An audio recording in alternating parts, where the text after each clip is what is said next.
Sir movie ಹೇಗಿದೆ ನೋಡ್ಕೊಂಡು? Sir film ತುಂಬ ಚೆನ್ನಾಗಿದೆ. ಪ್ರತಿಯೊಬ್ಬರು ಆ್ಯಕ್ಟಿಂಗು ಚೆನ್ನಾಗಿದೆ. ಆಮೇಲೆ ಏನು ಹೇಳ್ಬೇಕು ಅಂತಂದ್ರೆ ಒಂದು ನನಗೆ ಬೇಜಾರಾಗಿದೆ ಯಾವ ವಿಚಾರ ಅಂತಂದ್ರೆ ಹುಡುಗಿ ಹೀರೋಯಿನ್ ಆ್ಯಕ್ಟಿಂಗ್ ಸ್ವಲ್ಪ ಜಾಸ್ತಿ ಓವರ್ ಅನ್ನಿಸ್ತೆ. ಹಿಂಗೆಲ್ಲ ಬಂತು.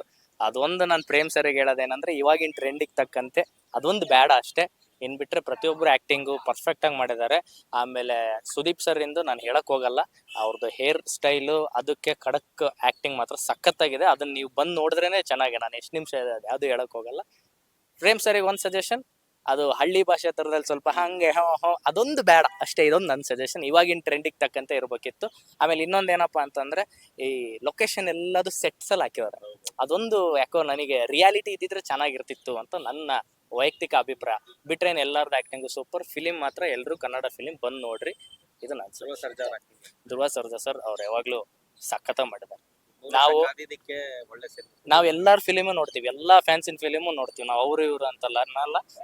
ಧ್ರುವ ಸರ್ ಇಂದ ನಾವು ವೇಟ್ ಮಾಡಿದೀವಿ. ಧ್ರುವ ಸರ್ ಸಖತ್ತಾಗಿ ಆಕ್ಟಿಂಗ್ ಮಾಡಿದ್ದಾರೆ. ನೆಕ್ಸ್ಟ್ ಪಾರ್ಟಿಗೋಸ್ಕರ ಕಾಯ್ತಿದೀವಿ. ಇವಾಗ ಇದು ನೋಡಿದ್ದು ಏನಿದ್ರು ನಾವು ಟ್ರೈಲರ್ ಅಷ್ಟೇ. ಅದೇನಂತ ನೀವು ಬಂದು ನೋಡಿ. ನೆಕ್ಸ್ಟ್ ಮೂವಿ ಇನ್ನೂ ಬಾಕಿ ಇದೆ, ಬಂದು ನೋಡಿ. ಡೈರೆಕ್ಟರ್ ಸಿನಿಮಾ ಕಥೆ ಎಲ್ಲ ಚೆನ್ನಾಗಿ ಮಾಡಿದ್ದಾರೆ. ಎಲ್ಲ ಕಥೆ ಎಲ್ಲ ಚೆನ್ನಾಗಿ ಮಾಡಿದ್ದಾರೆ. ಲಾಸ್ಟಿಗೆ ಚೆನ್ನಾಗಿ ಟ್ವಿಸ್ಟ್ ಕೊಟ್ಟಿದ್ದಾರೆ. ಪ್ರತಿಯೊಂದು ಚೆನ್ನಾಗಿ ಮಾಡಿದ್ದಾರೆ. ನಾವು ವೇಟ್ ಮಾಡ್ತಾ ಇದ್ವಿ. ಇವಾಗ ಎಲ್ಲೂ ಬೋರ್ ಹೊಡೆದಿಲ್ಲ. ಏನಾಗುತ್ತೆ ಅಂತ ಎಲ್ಲೂ ಅನ್ಸಿಲ್ಲ. ನಾವು ಏನಂದ್ರೆ ವೇಟ್ ಮಾಡ್ತಾ ಇದ್ವಿ ನೆಕ್ಸ್ಟ್ ಏನಂತ. ಇವಾಗ ಗೊತ್ತಾಯ್ತು ನಮಗೆ ಅದು movie is just A trailer. ಇನ್ನ ದೊಡ್ಡ ಮೂವಿ ಜಾಸ್ತಿ. ನನ್ನ ಹೆಸರು ವಿನಯ್ ಅಂತ. Thank you. ಕೆಡಿ ಮೂವಿ ಹೇಗಿದೆ ಅಂದ್ರೆ ನೆಕ್ಸ್ಟ್ ಲೆವೆಲ್ ಅಲ್ಲೇ ಇದೆ ಸರ್. ಮತ್ತೆ ಇನ್ನೊಂದು ಪಾರ್ಟ್ 2 ಅಂತ ಕೊಟ್ಟಿದ್ದಾರೆ. ಪಾರ್ಟ್ 2 ಹೇಗಿರುತ್ತೆ ಅಂತ ಹೇಳಿ ನಾವು ಊಹಿಸ್ಕೊಳಕ್ ಆಗಲ್ಲ ಸರ್. ಯಾಕಂದ್ರೆ ನನಗೆ ಅನ್ಸಿರೋ ಮಟ್ಟಿಗೆ ಅದು ಸುದೀಪ್ ಸರ್ ಬರ್ತಾರೆ ಎಂಟ್ರಿಲಿ, ರಾಮನ್ ವಿಗ್ರಹ ಹಿಡ್ಕೊಂತಾರೆ. ರಾಮನ್ ವಿಗ್ರಹ ಹಿಡ್ಕೊಂಡು ಅವ್ರ ಶಾಲಲ್ಲಿ ಸುತ್ತಿ ಕಟ್ಕೊಂತಾರೆ. ಅವಾಗೆ ಅನ್ಕೊಂಡೆ ನೆಕ್ಸ್ಟ್ ಮೂವಿ ನಾವು ನೋಡ್ಲೇಬೇಕು ಪಾರ್ಟ್ 2ನ. ಹೇಗಿರುತ್ತೆ ಅಂತ ಹೇಳಿ ನಾನು ಊಹೆ ಮಾಡ್ಕೊಳಕ್ ಆಗ್ತಾ ಸರ್. ಆ ತರ ಇದೆ. ನೋಡ್ಬೇಕು ಸರ್ ಮುಂದಿನ ದಿನಗಳಲ್ಲಿ ಹೇಗಿರುತ್ತೆ. ಕೇಟ ಮತ್ತೆ ಪಾರ್ಟ್ 2 ಕಾಯ್ಬೇಕು ಈಗ. ಡೈರೆಕ್ಷನ್ ಸಖತ್ತಾಗೈತಿ.